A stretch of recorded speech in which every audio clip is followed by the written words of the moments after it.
বাংলাদেশে চলতেছিল কাজল রানীর গুমের ঘটনা, একের পর এক। গুম থেকে ফিরে আসার জানাচ্ছে আয়না ঘরের গল্প।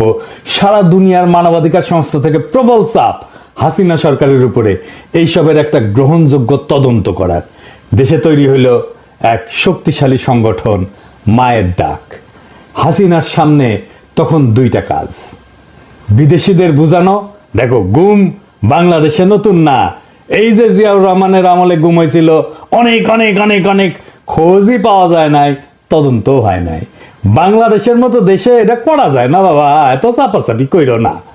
আর দুই নম্বর হইতেছে দেশে দেখানো, গুম তো জিয়া করছে, বিএনপি করছে, আমরা করলেই দোষ।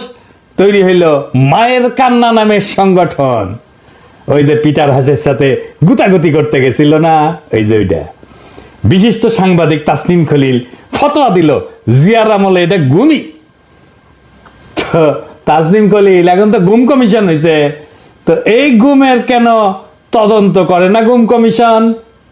যাই হোক, আজ এইবার দেখি জিয়ার আমলে কি গুম হয়েছিল। গুম বইলা যেটা চালানোর চেষ্টা করে সেটা আসলে একটা সেনা বিদ্রোহ। 1977 সালে বিমান বাহিনীতে বিদ্রোহ হয়, তারিখটা 2 সেপ্টেম্বর। একই মাসে বগুড়া ক্যান্টনমেন্টে 30 সেপ্টেম্বর সেনাবাহিনীর সিগন্যাল কোর বিদ্রোহ করে। 2 অক্টোবর ভোরবেলা আর্মি ফিল্ড সিগন্যাল ব্যাটালিয়নের শেখ আব্দুল লতিফ একটা ক্র্যাকার ছুড়ে এবং রাইফেলে গুলি ছড়ে। এটা পুরো পরিকল্পিত সংকেত। এই সংকেত শুই না শত শত সৈন্য তাদের ব্যারাক থেকে বেড়ায় অস্ত্রাগার লুট করে। এইটা একটা শাস্তিযোগ্য অপরাধ।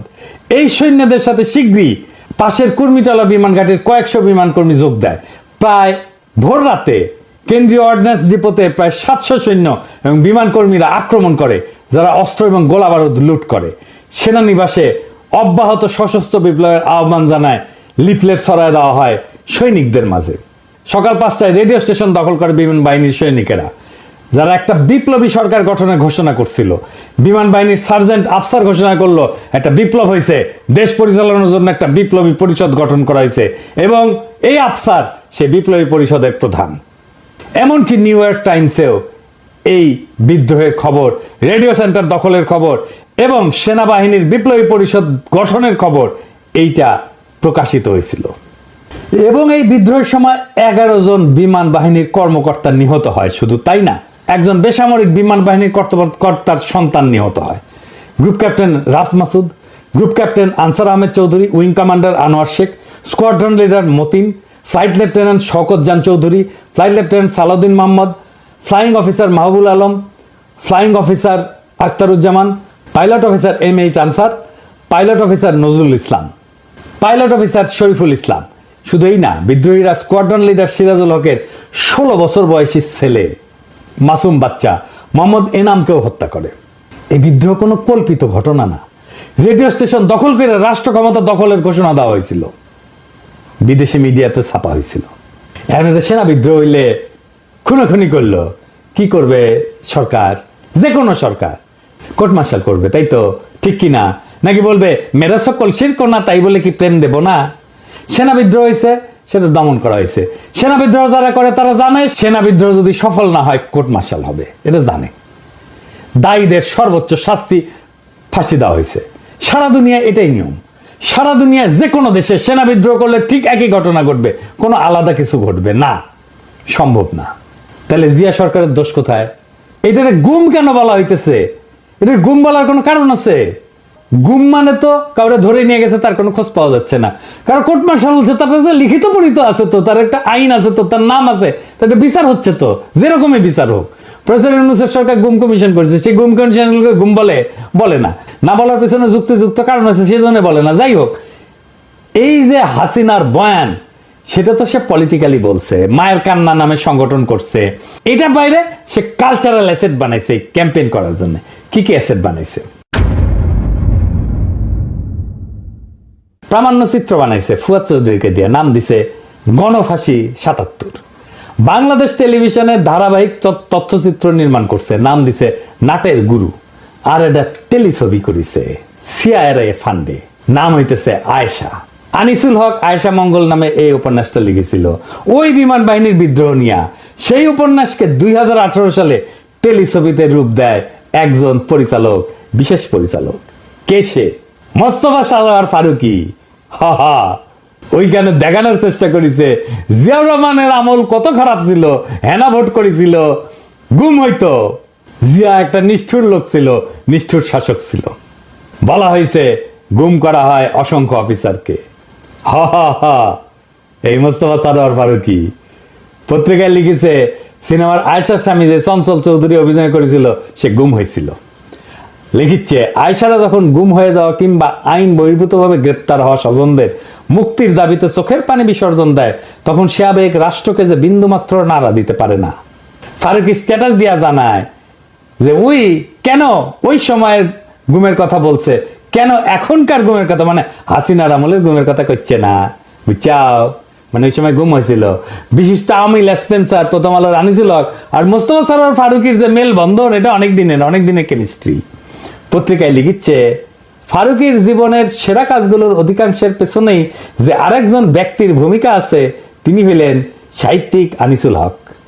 উপরে উল্লেখিত কয়েকটি টেলিফিল্ম ছাড়াও ফারুকীর প্রথম দিককার প্রশংসিত কাজগুলোর অধিকাংশই হয় আনিসুল হকের উপন্যাস, ছোট গল্প অথবা সরাসরি চিত্রনাট্য অবলম্বনে নির্মিত। আহা, মরে যাই। তো ফারুকী তো আয়েশা বানায় কাইন্দা বুক ভাসাইছিলা, তার মানে তখন মনে প্রশ্ন আসে নাই কেন 2018 সালে হাসিনা ক্ষমতায় সে কেন গুম কমিশন করে নাই 1977-এর ঘটনায়? প্রশ্ন আসে নাই কেন? মনে প্রশ্ন আসে নাই কারণ সে সিআরআই এর ভাড়া খাটতে গেছিল। ফারুকী তখন সিআরআই টাকা দিছিল, তো বুঝলাম সেটা কও নাই তখন। এখন এটা গুম কমিশন হয়েছে, এই প্রফেসর ইউনূসের সরকার, তুমি যে সরকারের মন্ত্রী হয়েছো, ক্যাবিনেটে বসে, সেই সরকার করেছে। সেই 1977 সালের গুমের তদন্ত কেন করতে বলো না সেই গুম কমিশনকে? এখন তো তুমি ক্ষমতাবান, কও, ক্যাবিনেটে কও, এটা সৎ উদ্যোগ হইতে পারে, সিনেমা বানাইতে পারো, ক্যাবিনেটে বসতে কবে না যে গুম কমিশন হয়েছে 1977 সালে, গুমের বিচার করো, তদন্ত করো।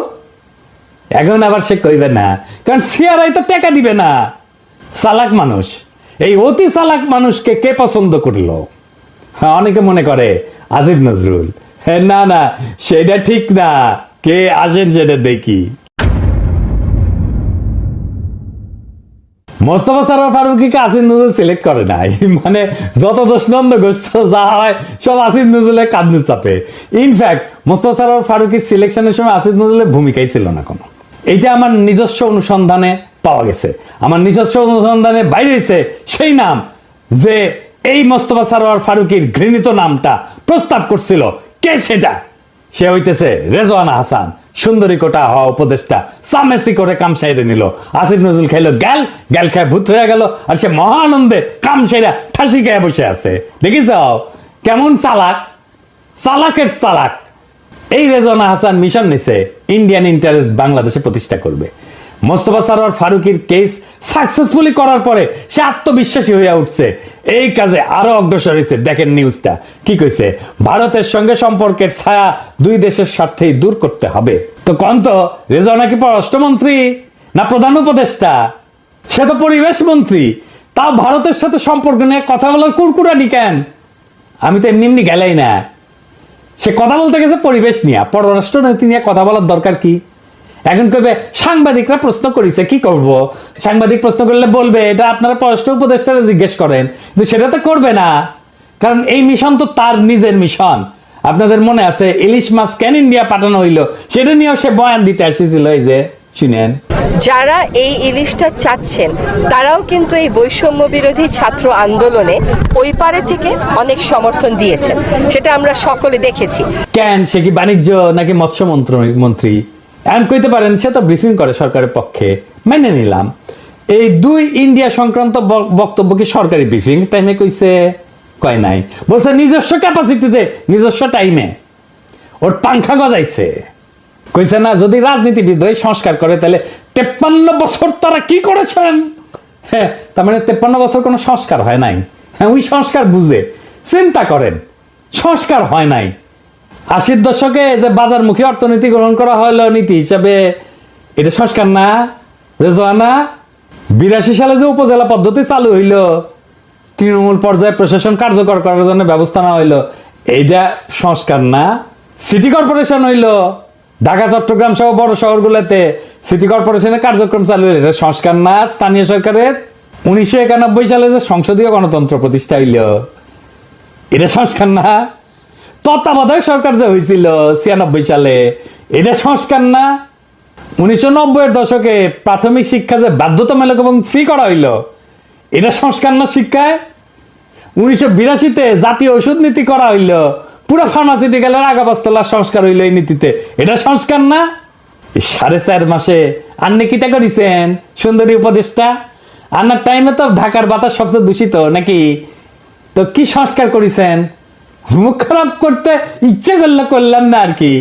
হ্যাঁ, এইটা তো আন্নার মন্ত্রণালয় কাজ নাকি? আর কইলিস হয়ে গেছেন, হ্যাঁ একেবারে ইন্ডিয়ার সাথে সম্পর্ক, হ্যাঁ নতুন উপদেষ্টা বানানো, একেবারে পলিটিক্যাল পার্টির সাথে পাঙ্গা নিতে গেছে। হ্যাঁ, হারকুলিস সবচেয়ে বেশি বুঝেন, সবচেয়ে বেশি পারেন। ঢাকার এয়ার কোয়ালিটি বাড়াইতে পারেন না কেন? এটা বাড়ান, এটা তো আপনার কাজ। বাড়ায় দেখান যে দায়িত্ব নিছেন, সেটা পারেন করতে। 4 মাসে তো ড্রামাটিক পরিবর্তন করা দেওয়া যায় ঢাকার এয়ার কোয়ালিটি। দেখি কেনকা পারেন? এটা তো পারেন না। আসল কামে তো কোনো স্যাদ ব্যাদ নাই, যেটি বোমবাস্টিং কথা কওয়া যাবি, কোনো দায়িত্ব নেওয়া লাগবে না, সেটি একেবারে লেফটে ওঠে। একেবারে কি প্ল্যানিং দেওয়া লাগবে? দিয়ে দেবো, সলিড প্ল্যানিং দিয়ে দিতে পারি। 4 মাসে ঢাকার বাতাস ক্লিয়ার। লাগবা বাজি? জানি লাগবা না। হ্যাঁ, কারণ পারবে না তুমি এটা করতে। আওয়াজ তাই নিচে। আর সামেসি কোনো ইন্ডিয়ান লেসপেন্সারি বাদ দাও, তোমার হুতায় দেওয়া 1-2 এর ব্যাপার, বেশি বাইরেও না। ঝড় আসলে না সামাল দিবার পারবে না, কান্দা বুক ভাসাবা। খুব খেয়াল রেজওয়ানা, সামনে মুরগি পিছে শিয়াল।